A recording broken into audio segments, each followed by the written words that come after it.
अस्सलाम वालेकुम। उम्मीद है आज आप खैरियत से होंगे। आज जो बेसिकली हम टॉपिक पढ़ने जा रहे हैं वो रिलेटेड है एडिमा।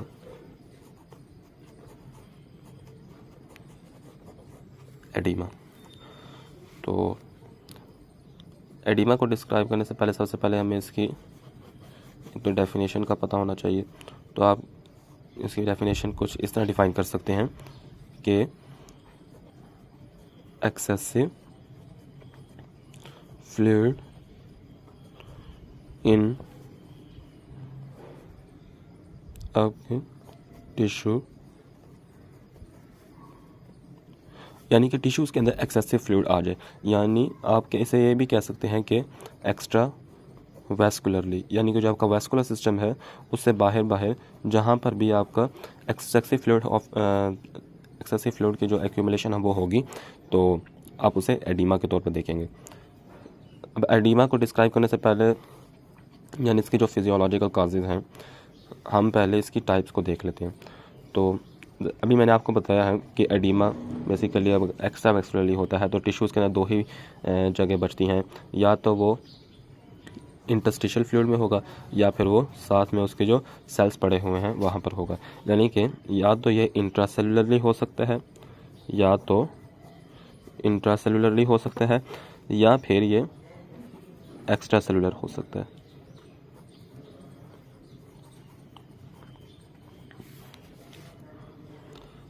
अब सबसे पहले तो हम लोग सबसे पहले तो डिस्कस करेंगे कि जो एडिमा बेसिकली होता किस तरह है। तो मैं आपको पहले डायग्राम बना कर दे देता हूँ ताकि आपको क्लियर हो के ये हुआ कैसे। सॉरी, ये थोड़ा कंस्ट्रक्टेड बनेगा। तो आप सपोज करें कि ये जो आपका कंपार्टमेंट है ये ट्री से आ रहा है, ठीक है, और जो ये आपके आउटपुट है जो कि वेनस रीजन से होगी, ठीक है। ये आपका टिश्यू है, ये आपका माइक्रो सर्कुलेशन है, यानी कि कैपिलरीज आप इन्हें कहते हैं, माइक्रो सर्कुलेशन। और इसके दरमियान यहाँ पर जाहिर सी बात है क्योंकि ये टिश्यू है तो यहाँ पर कुछ ना कुछ सेल्स भी लाजमन पड़े होंगे, ठीक है।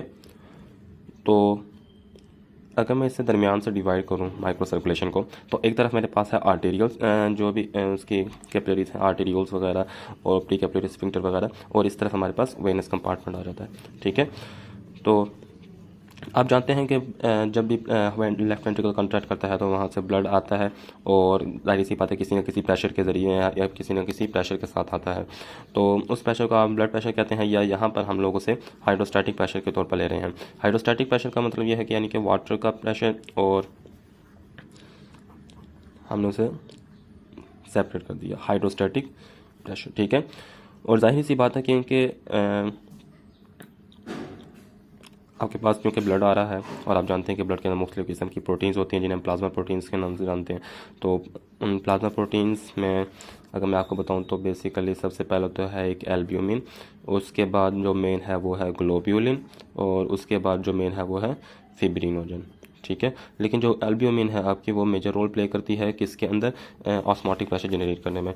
तो इन तीनों प्लाज्मा प्रोटीन्स के ज़रिए जो भी प्रेशर जनरेट होगा उससे आप कहेंगे ऑनकोटिक प्रेशर, ठीक है। तो जहाँ पर प्लाज्मा प्रोटीन्स आ रही हैं तो इसका मतलब ये है कि यहाँ पर कुछ ना कुछ ऑनकोटिक प्रेशर भी होगा, तो मैं इसे ऑनकोटिक प्रेशर से इस तरह जाहिर कर रहा हूँ, ठीक है। अब जाहिर सी बात है कि ब्लड ने यहाँ से क्रॉस भी करना है, तो यहाँ पर भी जाहिर सी बात है कुछ ना कुछ हाइड्रोस्टैटिक प्रेशर होगा और यहाँ पर भी ऑनकोटिक प्रेशर होगा, ठीक है। अब यहाँ से हमारा जो मेन चीज़ है वो शुरू होने लगी है। आप जानते हैं कि जब ब्लड यहाँ पर आएगा तो जाहिर सी बात है कि कुछ न किसी हाइड्रोस्टैटिक प्रेशर के थ्रू आएगा, और जब इसका जो हाइड्रोस्टैटिक प्रेशर है वो जाहिर सी बात है कि जो इंटरस्टिशियल फ्लूइड में जाहिर सी बात है पहले से भी कुछ ना कुछ फ्लूइड मौजूद है, ठीक है। आप जानते हैं कि जो आपका टोटल बॉडी वाटर होता है उसको हम दो चीज़ों में डिवाइड करते हैं, एक इंट्रा सेलुलर और एक एक्स्ट्रा सेलुलर। आप इंट्रा सेलुलर को 2/3 कहते हैं और एक्स्ट्रा सेलुलर को 1/3 कहते हैं, ठीक है। और उस 1/3 में से नियरली 3/4 आपका जो है वो आपका इंटरस्टिशियल कंपार्टमेंट में मौजूद होता है, ठीक है। तो जाहिर सी बात है यहाँ पर भी कुछ ना कुछ जो फ्लूइड है आपका मौजूद होगा। अब आपने यहाँ पर देखना है कि जो हाइड्रोस्टैटिक प्रेशर है वो यहाँ पर जो वाटर है उसको पुश करेगा कि वो इस तरफ आए, ठीक है। और ये जो ऑनकोटिक प्रेशर है ये वाटर को अपनी तरफ खींचने की कैपेसिटी रखता है। अब सपोज़ करें मेरे पास यहाँ पर जो हाइड्रोस्टैटिक प्रेशर आ रहा है वो नियरली अबाउट 35 है, ठीक है। और यहाँ पर जो ऑनकोटिक प्रेशर आ रहा है वो सपोज़ कर लें मेरे पास है 25। अब जाहिर सी बात है जब ब्लड यहाँ से गुजर रहा है तो कुछ ना कुछ ब्लड यहाँ जो उसके वाटर है वो यहाँ से इंटरस्टिशियल फ्लूइड में जा रहा है। तो जब यहाँ से इंटरस्टिशियल फ्लूइड में जाएगा वाटर तो जाहिर सी बात है कि हाइड्रोस्टैटिक प्रेशर में डिक्रीज़ आ जाएगा। और सपोज़ करें वो हाइड्रोस्टैटिक प्रेशर अब डिक्रीज़ होके हमारे पास 15 हो गया है, ठीक है। लेकिन जाहिर सी बात है क्योंकि आप जानते हैं कि जो ब्लड की कैपिलरीज होती हैं वो परमिएबल नहीं होती प्लाज्मा प्रोटीन्स के लिए, तो ऑनकोटिक प्रेशर वही रहेगा जिसे हम 25 से हमने पहले बताया था। और इसका जो यूनिट है वो सारी सी बात है मिलीमीटर मरकरी है इन सारों का, ठीक है। अब हमने यहाँ पर देखना है कि ब्लड यहाँ से कब जाएगा और कब वापसी आएगा, ठीक है। मैंने आपको पहले जनरल बताया कि हाइड्रोस्टैटिक प्रेशर की वजह से ब्लड इंटरस्टिशियल फ्लूइड में जाएगा, ऑनकोटिक प्रेशर उसको अपनी तरफ खींचेगा। मैंने बताया कि यहाँ पर हमारे पास जो है हाइड्रोस्टैटिक प्रेशर है वो 35 है और जो ऑनकोटिक प्रेशर है वो 25 है। तो जाहिर सी बात है कि जो हाइड्रोस्टैटिक प्रेशर है वो ऑनकोटिक प्रेशर से ज़्यादा है, यानी कि अगर हम इनका डिफरेंस देखें तो 35 माइनस 25 यानी कि 10 मिलीमीटर मरकरी, यानी कि ये हमारे पास नेट फिल्ट्रेशन रेट आ गया है। और जो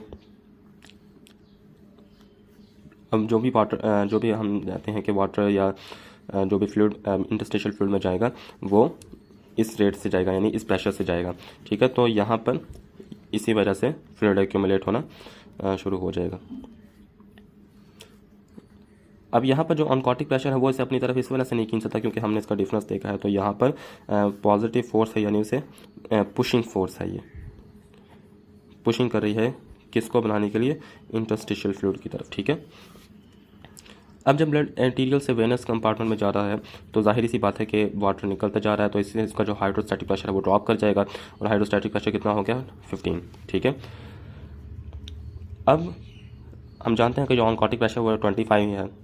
अगर हम यहाँ पर देखें तो अगर मैं इसका नेट निकालूँ तो ये तकरीबन -10 बनता है। अब -10 का मतलब ये है कि हम जानते हैं कि ऑनकोटिक प्रेशर अपनी तरफ वाटर को खींचता है और जबकि हाइड्रोस्टैटिक प्रेशर वाटर को आगे की तरफ धकेलता है। लेकिन यहाँ पर जो हाइड्रोस्टैटिक प्रेशर है वो ज़्यादा हो चुका, जो ऑनकोटिक प्रेशर है वो ज़्यादा हो चुका है और हाइड्रोस्टैटिक प्रेशर है वो कम हो चुका है। तो हम ये देखेंगे कि जो ऑनकोटिक प्रेशर है वो वाटर को यहाँ से अपनी तरफ खींच लेगा, ठीक है। तो ये तो हमारे पास है एक नॉर्मल फिजियोलॉजिकल जो भी आपका टिश्यू से होकर जो ब्लड गुजर रहा है उसके साथ जो भी इन्हें आप कहते हैं स्टॉलिंग फोर्सेस भी कहते हैं। ये जितने भी मैंने आपको बताए हैं हाइड्रोस्टैटिक प्रेशर, ऑनकोटिक प्रेशर, इनको आप स्टॉलिंग फोर्सेस भी कहते हैं।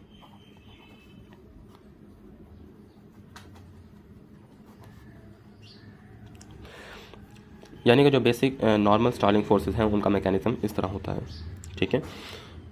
अब किसी किसी जगह पर ना आपको कहा जाएगा कि जो आपका इंटरस्टिशियल कंपार्टमेंट है उसका भी अंदर सी बात है कोई ना कोई फ्लूइड है और उसका जो हाइड्रोस्टैटिक उसका भी कुछ ना कुछ हाइड्रोस्टैटिक प्रेशर होगा। और कभी कभार ऐसा होता है कि ना ज़्यादा नहीं, मतलब 25 में से अगर सपोज करें कि आपके पास थाउजेंड्स ऑफ या लैक्स ऑफ आपके पास प्लाज्मा प्रोटीन आ रही हैं तो उनमें से चंद एक यहाँ पर इंटरस्टिशियल फ्लूइड में भी आ जाएंगी।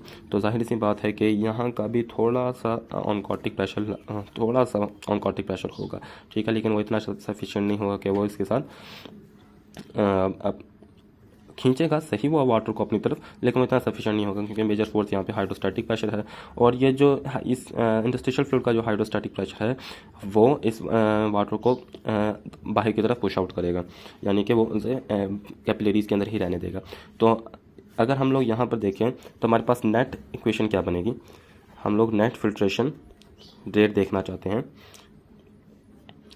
हाइड्रोस्टैटिक प्रेशर इसको ब्लड को पुश कर रहा है, तो यानी हमारे पास हाइड्रोस्टैटिक प्रेशर क्या होगा, किस चीज़ का, कैपिलरी का पॉजिटिव होगा। ठीक है, इसके बरक्स जो हाइड्रोस्टैटिक प्रेशर है किस इंटरस्टिशियल फ्लूइड का, वो उसे कह रहा है कि आप यहाँ पर ना हो, यानी कि उसे पुश आउट बाहर की तरफ कर रहा है, यानी कि नेट फिल्ट्रेशन रेट में कमी कर रहा है। तो यहाँ पर हम लोग इसके साथ साइन लगाएंगे नेगेटिव का।